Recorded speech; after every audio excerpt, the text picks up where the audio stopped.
Good afternoon. It's a big personal pleasure and I think an important day in our lecture series. And I would like to introduce Juan Carlos Sancho and Sol Madridejos, SMAO, Sancho Madridejos Architecture Office. They're based in Madrid. Juan Carlos is an academic, he's a practitioner, a full professor in the School of Madrid. He was my teacher.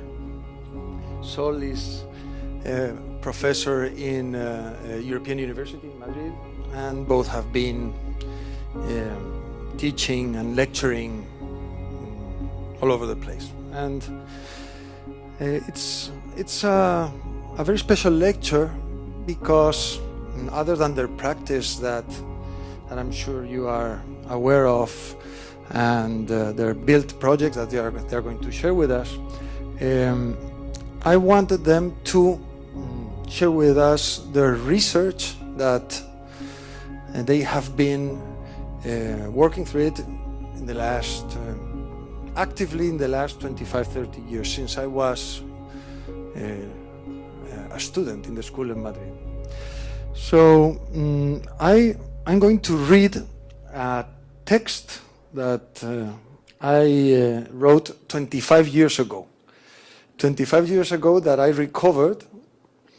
This was for publications of their work in El Croquis and in other books that have edited and printed their work. But I recovered it just to remember what I said when I was recently graduated, and to see if these reflections are still valid. I think this is relevant because research in architecture is a very mutable practice and goes from one side to another. It's very difficult to maintain a coherence and let's say almost an obsessive and insistent idea, searching the goal of an intellectual, I would say almost impossible goal. And that kind of transit, that itinerary is what drives a lot of research practice like Sancho Madridejos. So these reflections are about mathematics and geometry, a yield of harvest of formulas that are only logical symbols for what is real. Formulas whose scope does not extend to the description of mystery. In contrast, creativity derived from intuition suggests unexpected relationships and encourages the guess at abstract relations.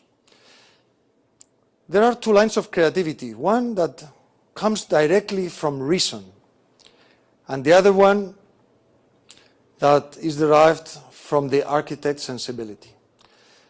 Both are separated, in their case, in a very instructive way, and it has been also separated in the 20th century.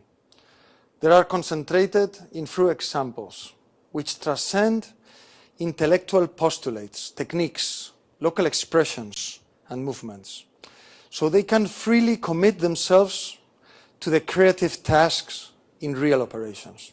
These examples possess not only the truth, but also the supreme beauty, a cold, austere beauty, and attractive to the weakest part of our nature, but capable of decided perfection and pure to the extent of being almost sublime, as only the greatest art can be.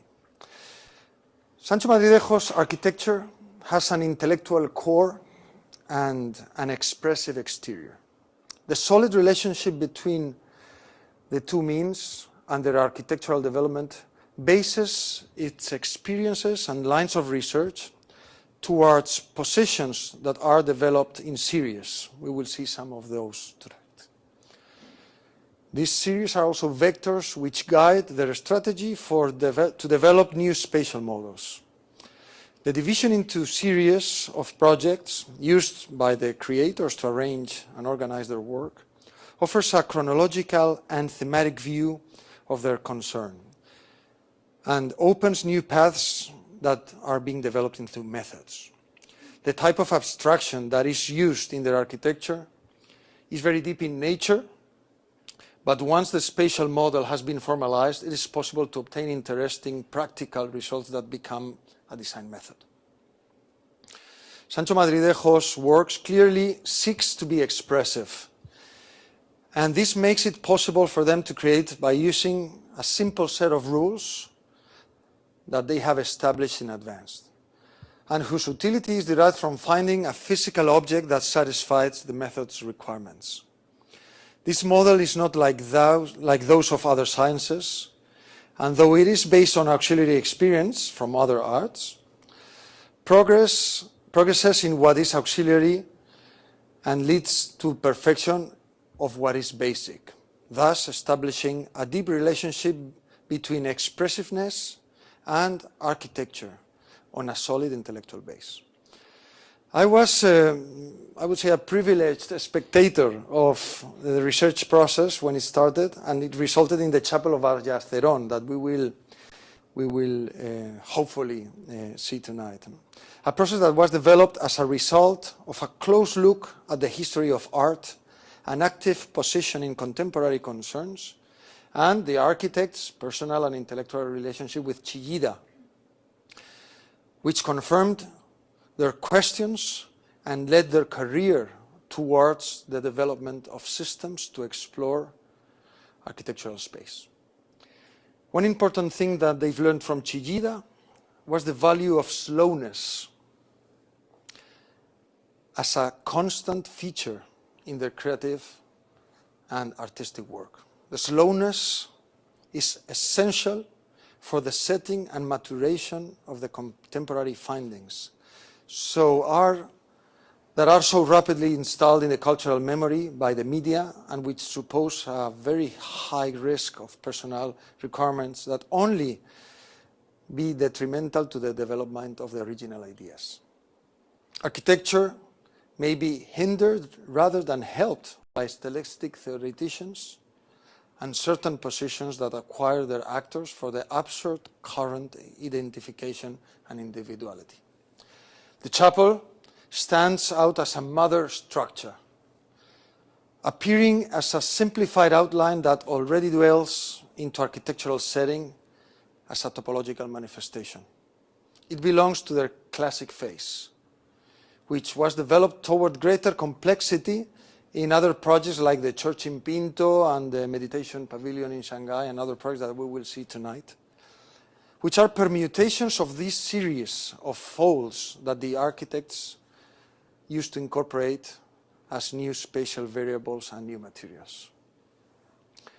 The chapel does not correspond to an objective canon of laws or procedures derived from traditional aesthetics, and its spatial conception reveals itself as something inert that attains significance under the light without requiring any further imaginary. Contemplation of the complex and unitary space is the most evocative reference of the sacred.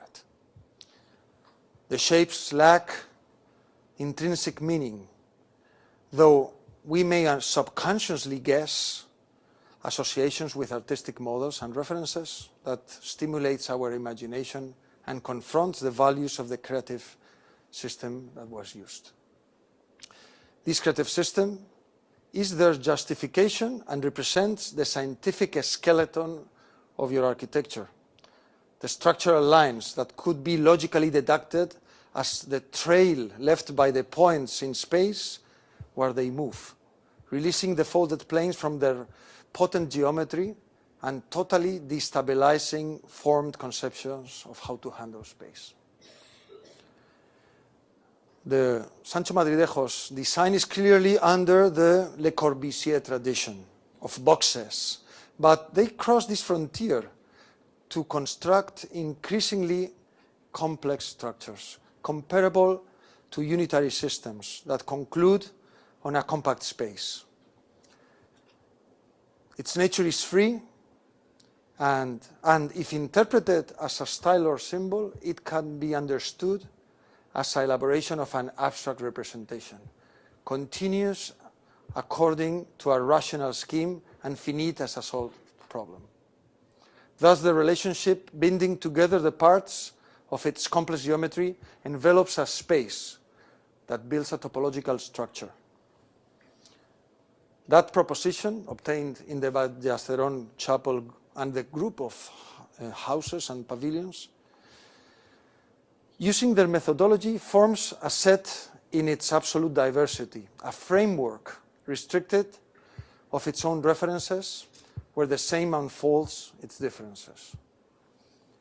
The ideas developed give rise to the individuality of the pieces, keeping with open and dynamic positions in counterpoint in the spatial events, which occur in a dissonant polyphony that seeks to make the design space conceptually transparent and developing them from within, showing how different in its form the exterior is by making the superficial duality of the fold appear as inflection, limit, and transition from space to form in a topological unity.